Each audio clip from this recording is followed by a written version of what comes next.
في خاطري يا شاغلا فكري هاجسي سبح. آج پاکستان دشمن کے حملوں کا شکار ہے. اس حوالے سے چند گزارشات آپ کے سامنے رکھنا مقصود ہے اور آپ نے ان گزارشات کو ذہن نشین کر لینا ہے. پہلی بات کہ جہاد جس کا نام ایک عرصے تک اسٹیٹ خود لیتی تھی، پھر ایک پالیسی آئی، جہاد کا نام لینا ممنوع ہو گیا، جہاد کے اوپر پابندی تقریباً لگا دی گئی. یہ جہاد اصل میں ہوتا کب ہے اور جہاد ہر امتی کے اوپر، ہر وطن کے اندر رہنے والے کے اوپر فرض کب ہوتا ہے، اس کی بھی قرآن و حدیث میں واضح مثالیں اور صحیح احادیث اور قرآن پاک کی آیات بتلاتی ہیں. یہ کس وقت فرض کفایہ ہے اور کس وقت فرض عین ہے اور کس وقت اس خطے کے سارے مسلمانوں پر فرض ہو جاتا ہے. اس کی بہت سی شرائط ہے، میں آپ کے سامنے صرف مفہوماً بیان کروں گا.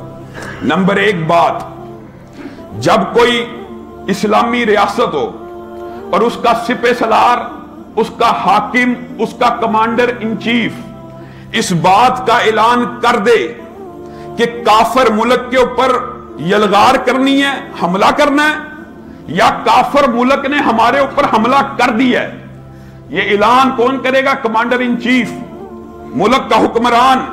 اور اعلان کرنے کے بعد کیا کہے گا؟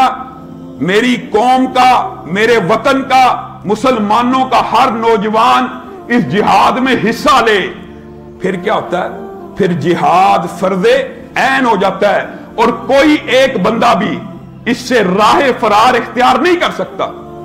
سبحان اللہ، کتنی عجیب بات ہے کہ ملک کی آبادی 20 کروڑ ہو، 22 کروڑ ہو، کمانڈر ان چیف اعلان کر دے کہ ملک کے اوپر حملہ ہو گیا ہے یا ہم نے کافر ملک پہ حملہ کرنا ہے اور مجھے تم سب کی ضرورت ہے، ہر ایک کے اوپر جہاد فرض ہو جاتا ہے.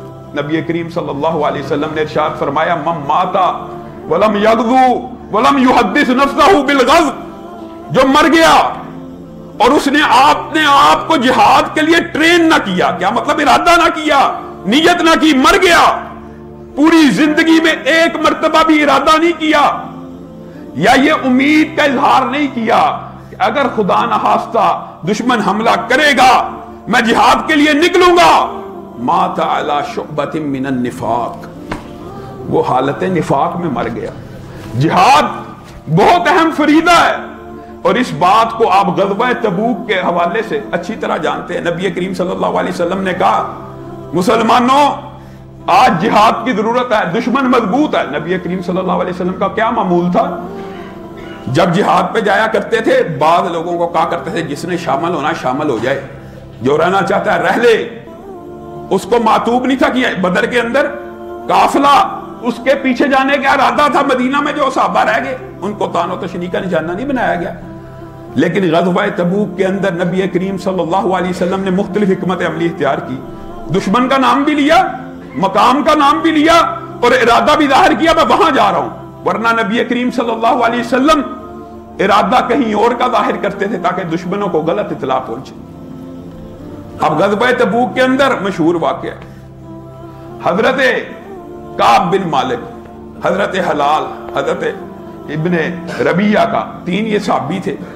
ان میں سے اس حدیث کے جو راوی ہیں وہ کعب بن مالک کہتے ہیں کہ میرے اوپر اتنی فراحی اور اتنی خوشحالی کبھی نہیں تھی جتنی غزوہ تبوک کے اوپر تھی.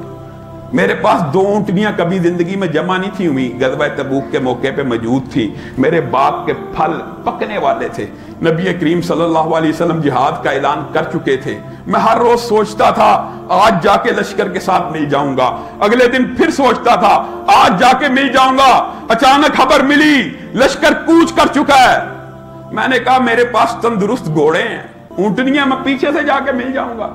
اسی پس و پیش کے اندر، انہی حالات کے اندر میں اس جہاد سے پیچھے رہ گیا. اب نبی کریم صلی اللہ علیہ وسلم کو پورے سفر میں میرا خیال نہ آیا، لیکن جب وہاں پہ پہنچے تو کہا کعب بن مالک کہاں پہ؟ کہا وہ تو مدینہ میں رہ گئے، ان کو 2 چادروں نے روک دیا. مطلب خواہش نفس نے اور مال نے ان کو وہاں پہ روک دیا. نبی کریم صلی اللہ علیہ وسلم خاموش رہے. اب فتح سمیٹنے کے بعد نبی کریم صلی اللہ علیہ وسلم کا لشکر واپس چلا. ادھر مدینہ میں حضرت کعب بن مالک کو خبر ہو گئی کہ لشکر واپس آ رہا ہے. اب طرح طرح کے بہانے سوچ رہے, نبی کریم صلی اللہ علیہ وسلم آئیں گے, میں کیا کہوں گا. لوگوں, صرف 3 مسلمان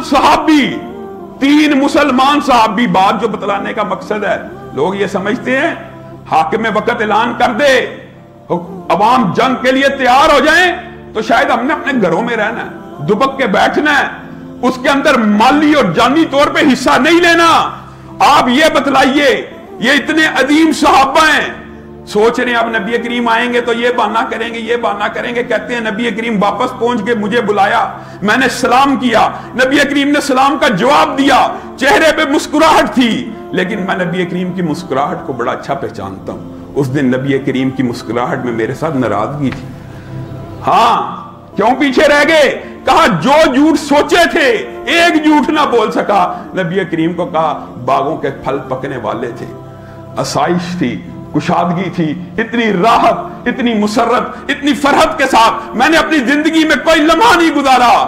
بس انہی چیزوں میں مشغول ہو گیا, پیچھے رہ گیا. نبی کریم صلی اللہ علیہ وسلم نے کہا تیرا معاملہ اللہ کے سپرد ہے. اب وہ واپس پلٹتے ہیں, کہتے ہیں میرے سامنے لوگ آ رہے ہیں جو منافقین تھے, 70-80 کے قریب آئے, نبی کریم صلی اللہ علیہ وسلم کے سامنے جھوٹی قسم کھائی. نبی کریم نے ان کے لیے دعائیں مغفرت کر دی. جھوٹی قسم کھائی, اس وجہ سے پیچھے رہ گئے, اس وجہ سے جھوٹی قسمیں کھائی جا رہے ہیں. نبی کریم ان کو کہی جا رہے ہیں اللہ تمہیں معاف کرے, اللہ تمہیں معاف کرے. کہتا میرے ساتھیوں نے کہا یار تو کیسا آدمی ہے, تیری مغفرت کے لیے یہی کافی تھا, تو بھی جھوٹ بول دیتا, نبی کریم تیرے لیے دعائیں مغفرت کر دیتے, تیرا بیڑا پار ہو جاتا. نبی کریم نے دعائیں مغفرت کر دی. کہا میں نے سوچا میں جا کے بات بدلوں, لیکن میں نے پوچھا میرے علاوہ بھی کوئی ایسے ہیں جنہوں نے سچ بولا. کہا 2 اور ہیں, حلال بن امیہ ہیں